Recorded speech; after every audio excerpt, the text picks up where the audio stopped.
มหน่อไม้ต้นหน่อไม้โดยสิแกงบ่โดยไปหาแต่เช้าดิวันนี้เนาะ บ่ได้มา2 มื้อ 3 มื้อท้องคือว่าใหญ่ขึ้นกว่าเก่าเนาะไว้อีหลีมาเมื่อนั้นมาผู้เดียวมื้อนั้นมาถามเรื่องที่เรื่องทางเพิ่นนั่นน่ะพี่น้องเอ้ยไปสิเว้าให้ทางน้ำตุ๊กเพิ่นเข้าใจอีกเทื่อนึงยันว่าบ่คำเพิ่นมีอันงบมีหยังแล้วบ่ว่าซั่นหั่นนะ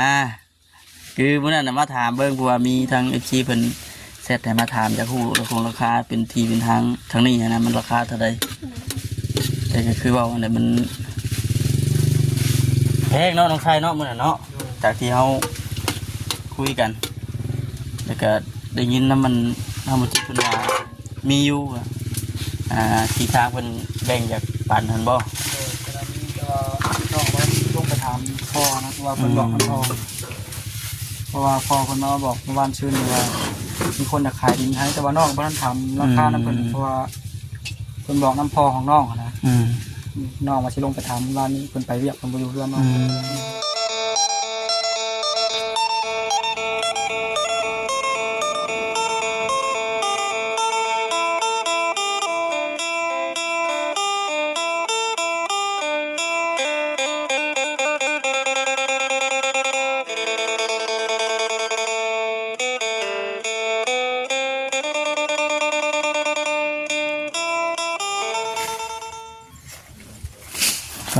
ตัวกินสุยเท่าอันนี้พี่น้องเลยเนาะกินเตาแล้วกินไฟไหม้เตาคือสียุดเฮ็ดได้เนาะอันน้องตุ๊กป่ะนี่ยุดแล้วบ่เนี่ยโจ้แล้วบ่ป่ะนี่น้องชายโดยสบายดีสบายดีเฮ็ดยังไงต้มหน่อไม้ต้นหน่อไม้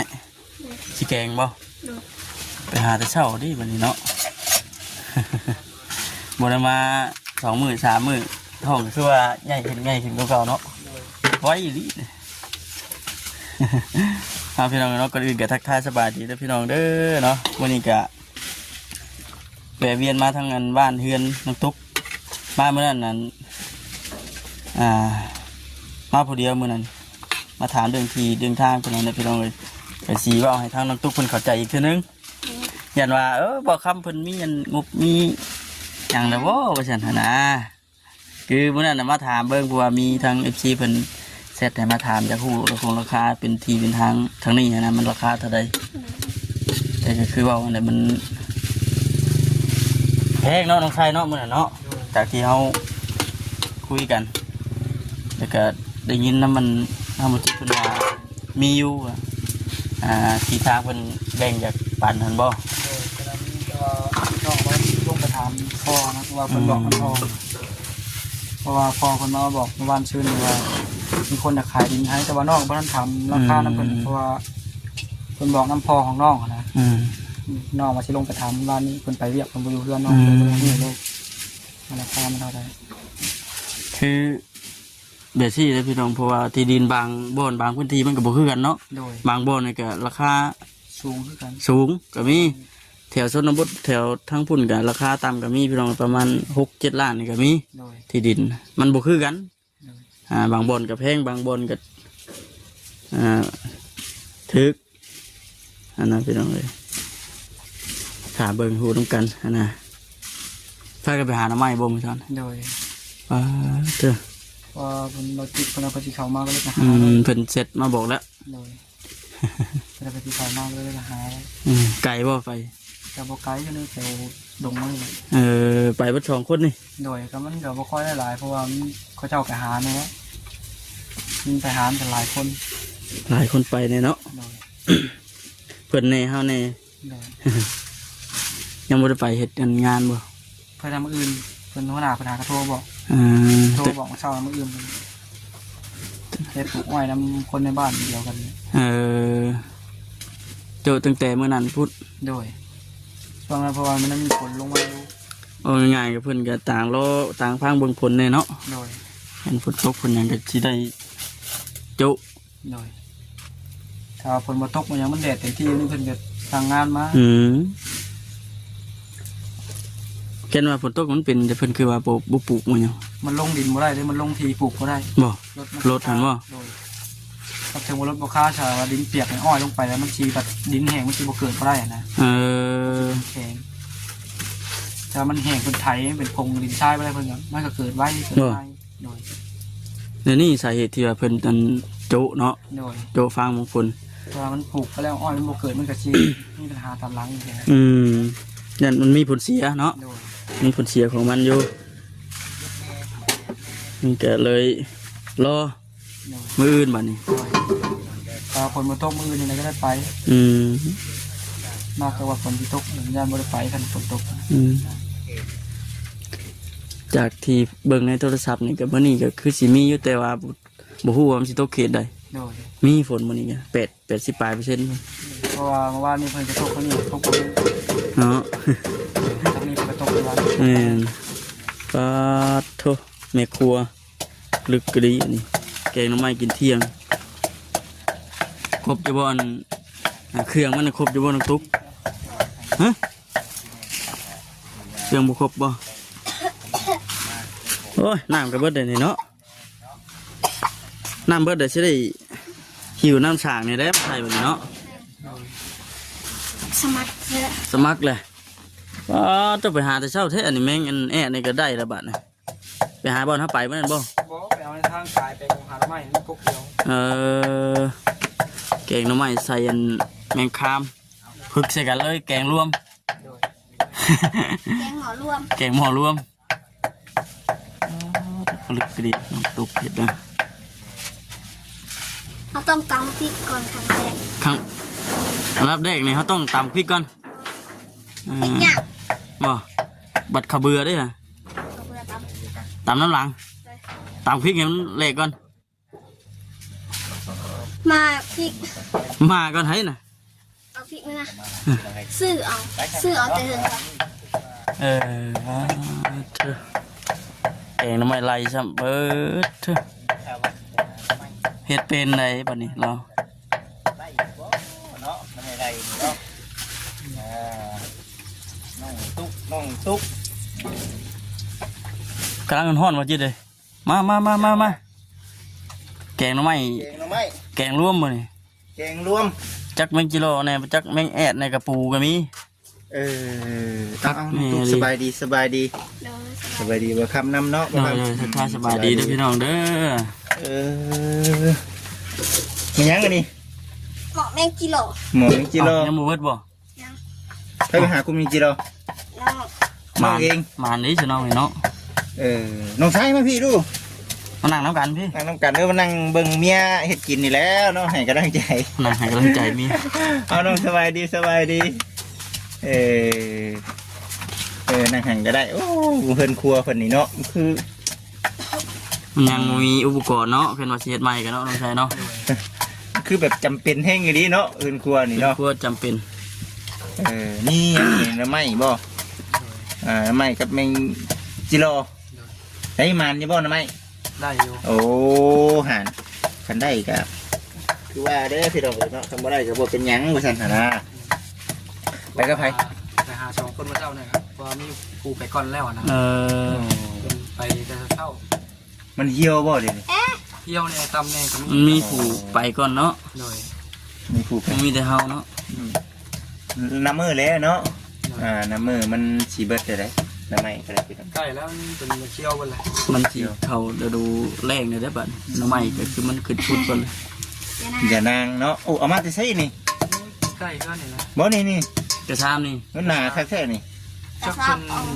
ป้าเป็นเอามาให้ แม่นบ่ เป็นเอามาได้ไหนโดย กาเปิดเอามาให้ คัก หนาบ่ หนาเอ้าหั่นน่ะคือเป็นเดทนี่ เนาะ บ่ได้คือแบบบางคือซุมื้อนี้ได้ ผมบ่ฮานมาจักซะ เว้ยเนาะเห็ดกินยังไงนี่ตอนเช้าตอนเที่ยง ตอนเช้ากินต้มหอย เที่ยงแกงเอาไม้ โอ้โหกำลังตำข้าวเบื่อเอาไปสั่น นี่เป็นไดน้องตุก เห็ดเป็นได้อน้องตุ๊ก เนาะ หรือว่าเป็นน้ำคาได้ผัวนี่ เป็น บ่หรือ น้ำ ว่า ตาได้ จังได ผัวนี่นะนี่ ฮะ แม่นบ่น้องตุก บ่ละ เป็นตะโดนได้ เป็นแต่หึงเป็นบ่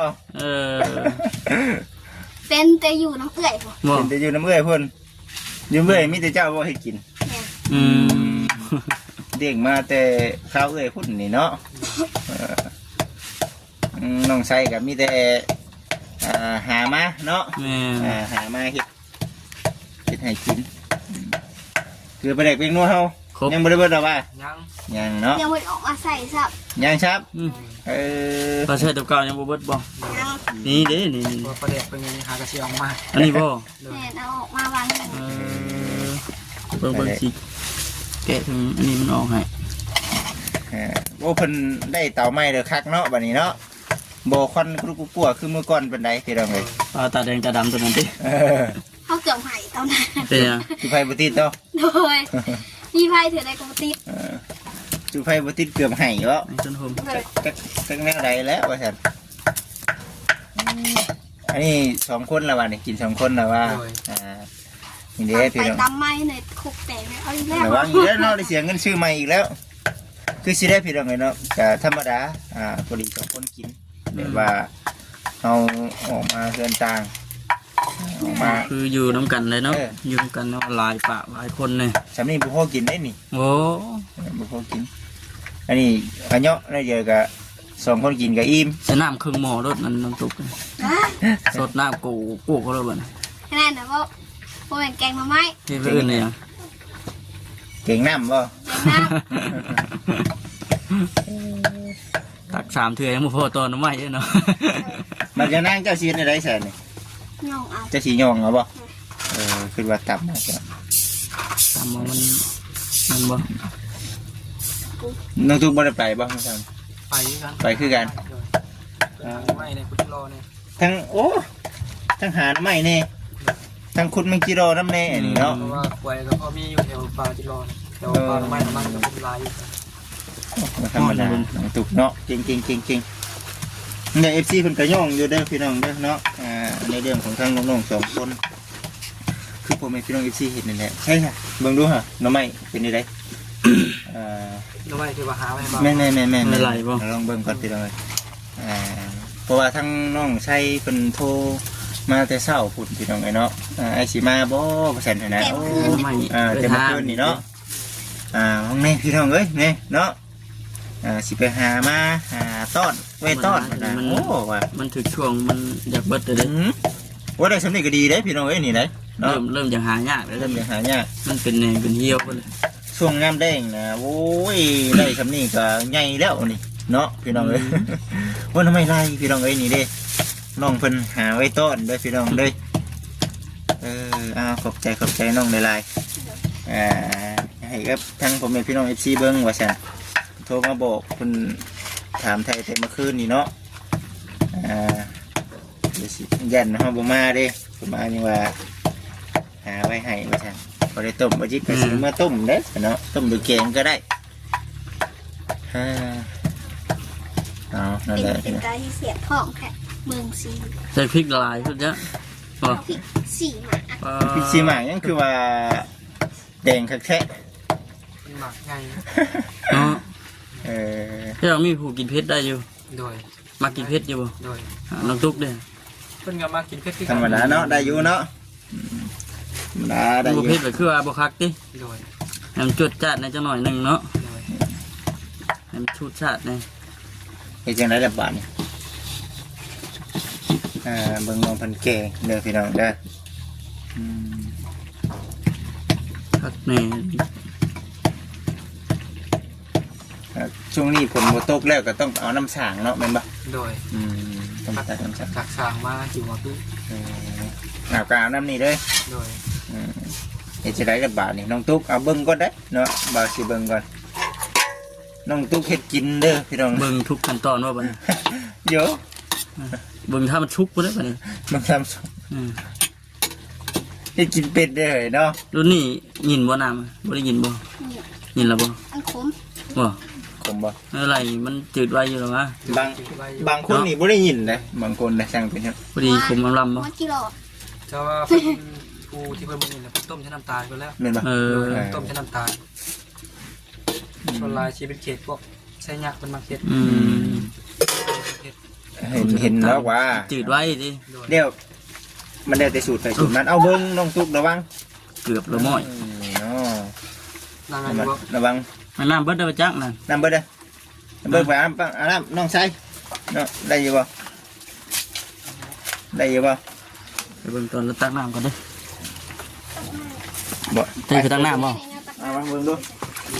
เห็นว่าน้ำน้ำฉางนี่เบิดแม่น ดีนะน้องชาย โอ้เห็นว่าน้ำนี่เบิดแม่นได้ลงไปเฮือนพุ่นแล้วบัดนี้เนาะเฮือนตะพอพุ่นแล้วบัดนี้พี่น้องเอ้ยจำเป็นแล้วบัดนี้ บ่คือว่ามันอันนั้นดีเลยพี่น้องคือว่ามันไก่โอ้เสบอลนี้นี่เนาะ ระวังเด้อ เลิกเติบบ่โอ้มึงเนี่ยพี่น้องต้นนึงน้องชาย จนฮอดดินดานเลยเนาะ โอ้มึงเนี่ย โอ้มีแต่ใส่แต่อันใส่ซื้อบริกิน โดยไม่ใช่ได้ล่างถูกล่างบวม เป็นน้ำหนอง ล้างถ้วยล้างบวงอันใส่ก็ว่าแม่นเนาะเตาเฮานี่คือแม่นสิโจ๊ะเนาะช่วงนี้เนาะ โดยคนบ่ได้เฮ็ดแล้วตัว บ่ อีกอื่นมันเฮ็ดเรียก พุ่นแล้วบัดนี้กะว่าเวียกมันคนขอนเบิดพุ่นแหละเนาะ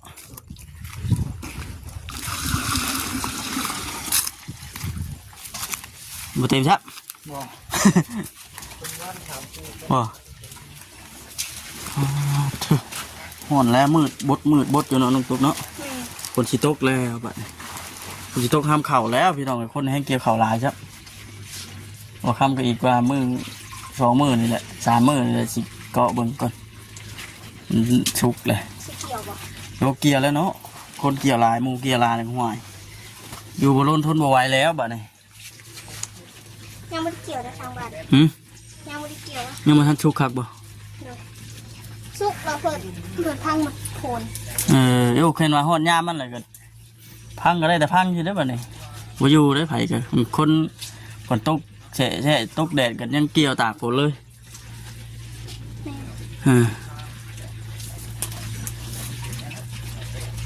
น้ำสิบุกได้น่ะเปื่อยแล้วเมื่อกิโล เมื่อกิโลสิเปื่อยเลยนะต้มพร้อมกันก็มันน้ำไหม้ได้เด้อพี่น้องเราเห็นคักแน่ดิ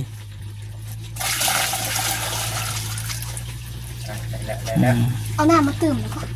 น้ำเติมน้ำสิบุกแล้วพี่สันติ เออ สักไงแล้วพี่น้องเลย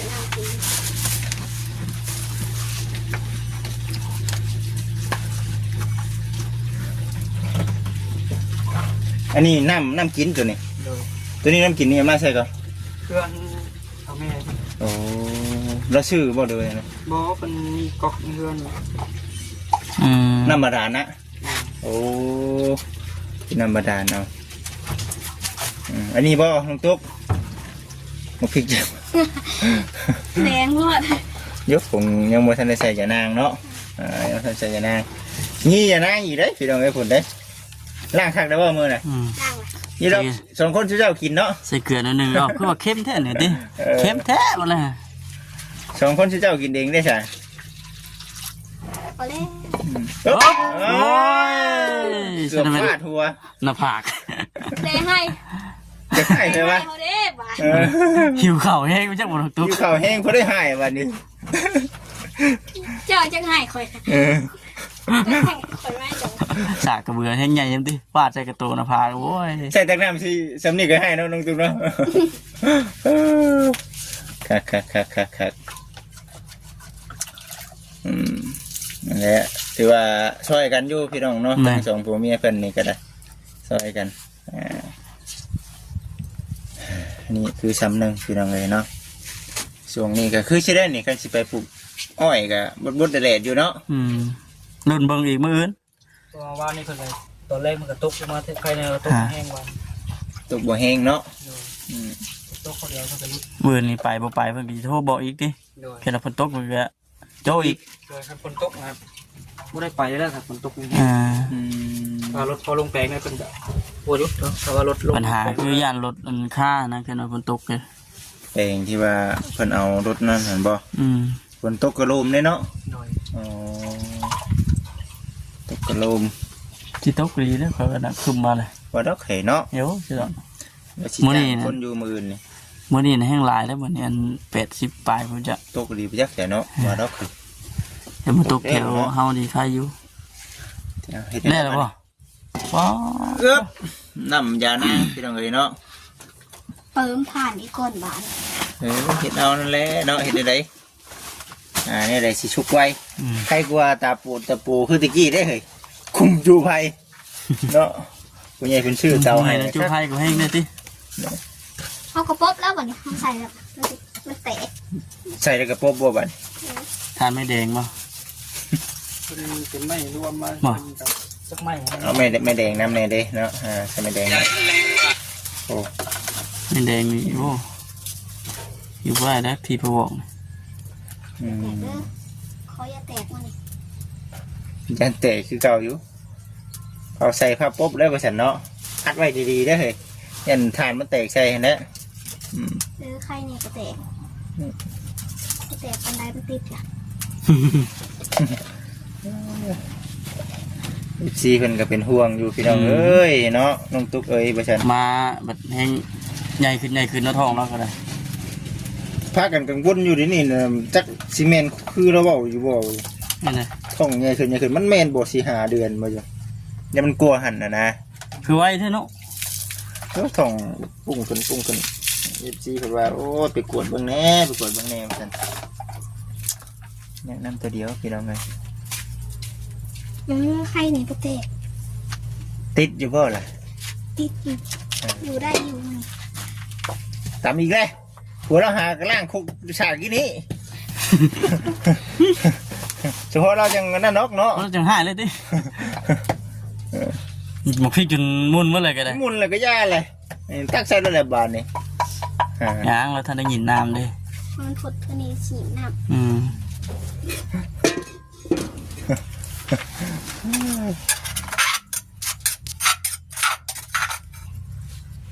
พี่ตาแสบไว้นอนตามแล้วกัน